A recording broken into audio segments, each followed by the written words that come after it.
Bien, buenas tardes. Mi nombre es Daniel Barbuí. Yo voy a ser su profesor de la materia Seguridad 4. Seguridad 4 trata todo lo que es la parte de incendio.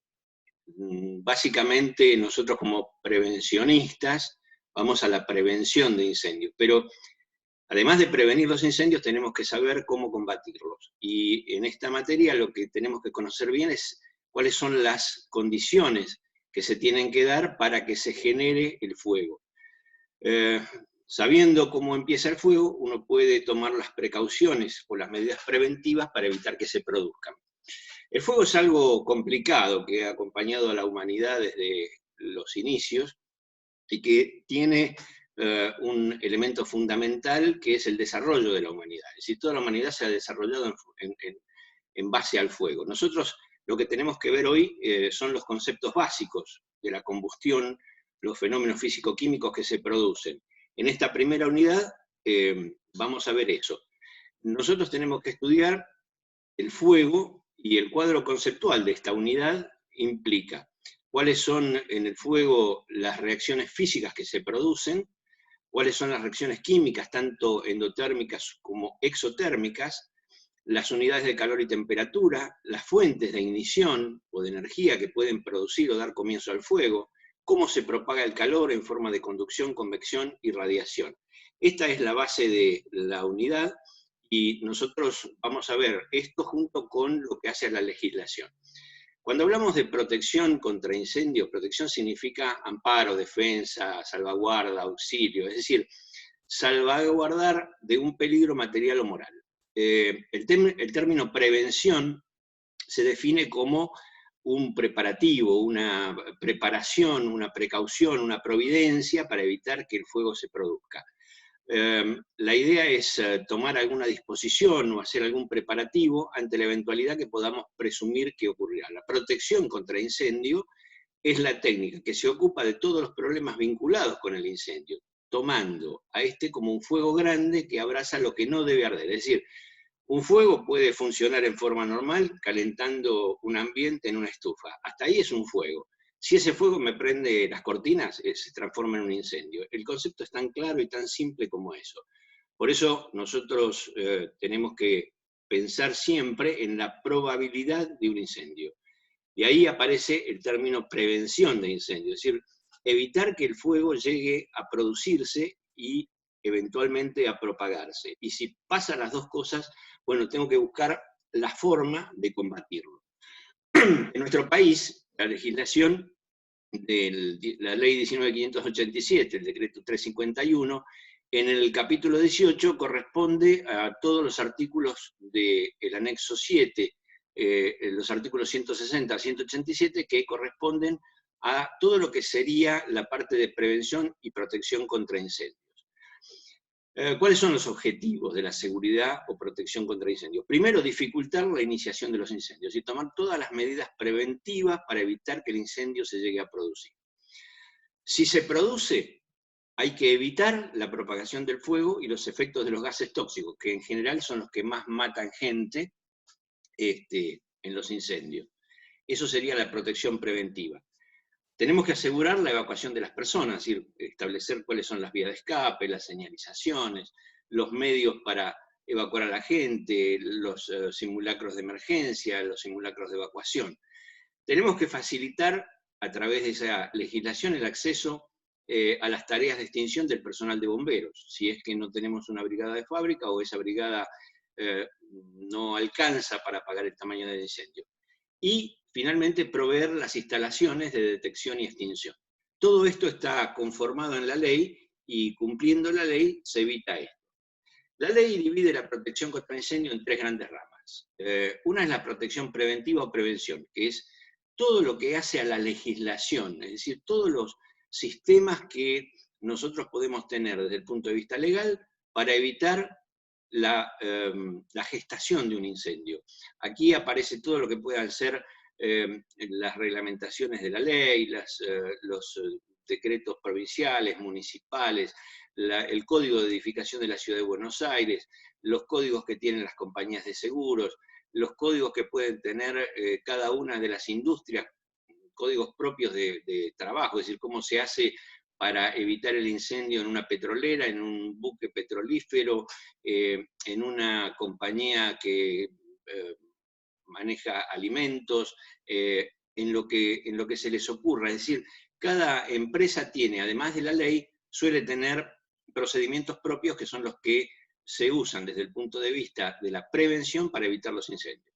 Luego hay una protección pasiva o estructural, es decir, la protección preventiva trata de evitar el incendio. Si el incendio se produce, hay una segunda parte que se llama protección pasiva o estructural, que es la que mira la forma de adoptar medidas necesarias para que en caso de producirse un incendio, ese incendio no se propague a través de la planta o del edificio. Limita el desarrollo del fuego y protege las instalaciones.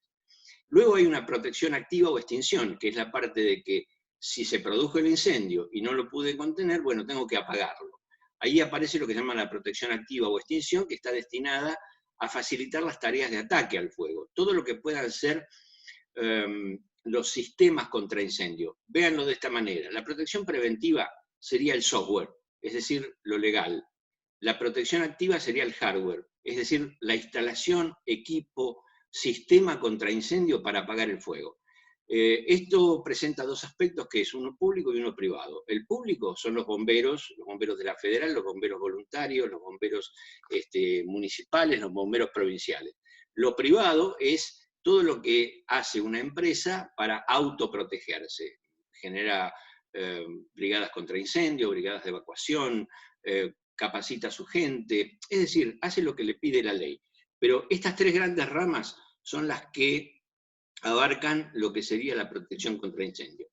Entonces, las medidas de protección contra incendio tienen tres ramas principales. La protección pasiva o estructural, que evita la propagación; la preventiva o detección y alarma, que es la que evita que el incendio se genere; la protección humana o evacuación, que es la que hace todos los sistemas para lograr que la gente pueda salir y nadie se queme; y la protección activa o extinción, que es todo lo que serían los sistemas de extinción de incendios. Hay una quinta parte que es menos conocida, que es lo que se llama la protección científica o investigación, que producido el incendio, investiga ese incendio para ver por qué se produjo, si todo funcionó bien, si la gente salió por donde correspondía, si los planes de evacuación funcionaron bien, qué fue lo que pasó, cómo empezó el incendio, por qué se produjo, qué es lo que falló, dónde se propagó, qué materiales había. Es decir,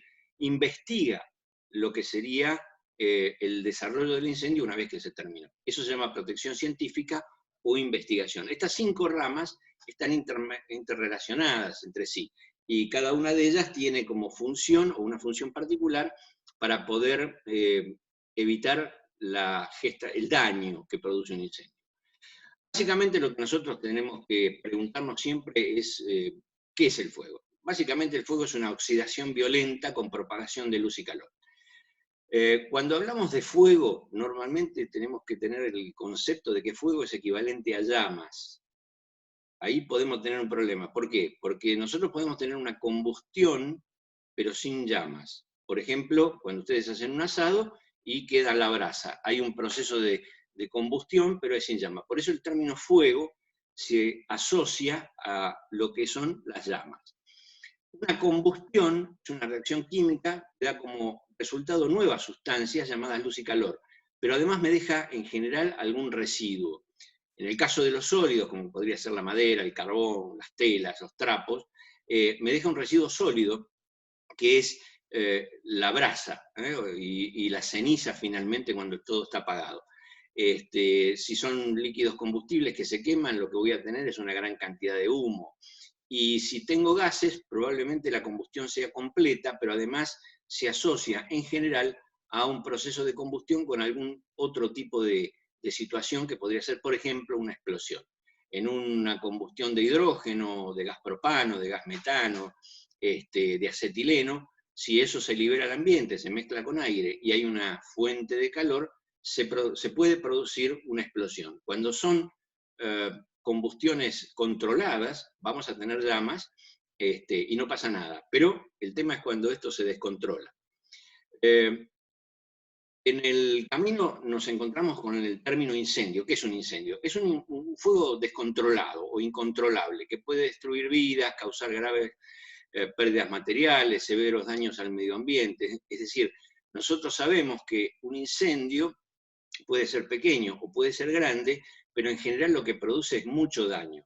Por eso es tan importante el tema de la protección y la prevención de incendios. Nosotros, desde el punto de vista profesional, como prevencionistas que somos, como futuros técnicos en seguridad, ustedes lo que tienen que apuntar siempre dentro de un ambiente de trabajo, de una oficina o de su casa, es a que el incendio no se produzca, porque el incendio se sabe cuándo empieza, lo que no se sabe es cuándo y dónde termina, y qué se llevó en el medio, si se llevó personas, si solamente destruyó elementos materiales, si ese incendio produjo daños a la producción, si te dejó una planta fuera de servicio, depende de dónde se produzca, cómo se produzca, cuánto es el daño que se produce.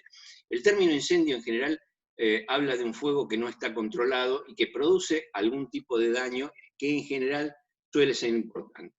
Nosotros para conocer los temas del fuego tenemos que ir a la química y física del fuego, comenzando con el proceso de recordar qué es el átomo y qué es la molécula. Nosotros pensemos que átomos es la menor porción de materia capaz de combinarse con otros productos para formar moléculas, es decir, varios átomos pueden producir una molécula. Por ejemplo, el agua son H2O, es decir, 2 de hidrógeno, 1 de oxígeno, son 3 átomos que en general al juntarse me producen un tercer elemento que es agua. La molécula es la partícula más pequeña de materia que presenta todas las propiedades físicas y químicas de una sustancia. Si yo pienso en el cloruro de sodio, tengo cloro por un lado, sodio por el otro, pero cuando se juntan de determinada manera, lo que me dan es cloruro de sodio, que es sal común. Lo que nosotros tenemos en un granito de sal son moléculas de sal en cantidad que están unidas entre sí de alguna manera. Hay procesos químicos o fisicoquímicos donde se produce lo que se llama estado de agregación o cambios de estado. Si nosotros tenemos un sólido y lo calentamos, ese sólido se funde, se transforma en líquido, por ejemplo, un pedazo de metal. Si ese líquido lo seguimos calentando, se evapora. Y si lo seguimos calentando, bulle, es decir, hierve. Aquí tenemos un caso que es especial, por ejemplo, que podemos usarlo como un caso raro, que es el agua. Yo puedo tener agua en estado sólido en un cubito de hielo. Lo caliento, se me transforma en líquido. Lo sigo calentando, se transforma en vapor de agua. Si lo tuviéramos al revés, y yo tuviera gran cantidad de vapor de agua y lo enfrío, se me transforma en líquido, que es lo que nosotros vemos un día de mucha humedad cuando los vidrios se llenan de gotitas de agua. ¿Por qué? Porque tenía mucha humedad en el aire, se enfrió, al pegar contra el vidrio, se transformó en líquido. Si lo sigo enfriando, se me va a transformar en un cubito de hielo o en un pedazo de hielo. Eso es el estado de agregación de la materia. Nosotros podemos tener materias en estado sólido, en estado líquido y en estado gas. Vamos a ver después que cuanto más disuelta esté una materia, más peligrosa se hace. Un sólido sería un pedazo de madera, un líquido sería una lata con queroseno y un gas sería propano o metano. Frente al mismo efecto de calentamiento, por ejemplo, un fósforo, en el sólido quizás no logre prenderlo, me va a costar mucho trabajo, en el líquido por ahí sí lo puedo prender, dependiendo del líquido que sea, y en un gas seguramente lo voy a prender. Entonces, una misma cantidad de calor puede prender sustancias en distinta situación o en distinto estado de agregación de la materia. En un sólido, cada átomo y cada molécula ocupan una posición fija, es decir, tienen una forma fija.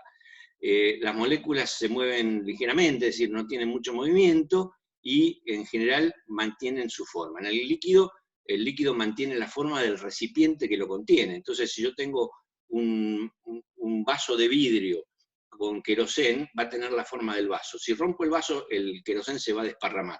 Esto desde el punto de vista del incendio es muy importante por cuanto un elemento líquido que está contenido tiene un tamaño de fuego. Si se desparrama, el tamaño de fuego puede ser infinitamente grande. En el caso del gas, la energía calorífica, es decir, la expansión de ese gas, es mayor que la fuerza de cohesión, de forma tal de que cuanto más caliente está un gas, más volumen va a ocupar. Esto, si ustedes recuerdan los viejos globos aerostáticos que funcionaban con aire caliente, es simplemente calentar el aire para que el aire se expanda y levante el globo. En el caso del plasma, es la última forma de la materia, que es un gas fuertemente ionizado. Esto sería lo que se genera, por ejemplo, cuando cae un rayo, donde todas las moléculas de aire que atraviesa el rayo se transforman en elementos cargados eléctricamente y se los conoce como plasma.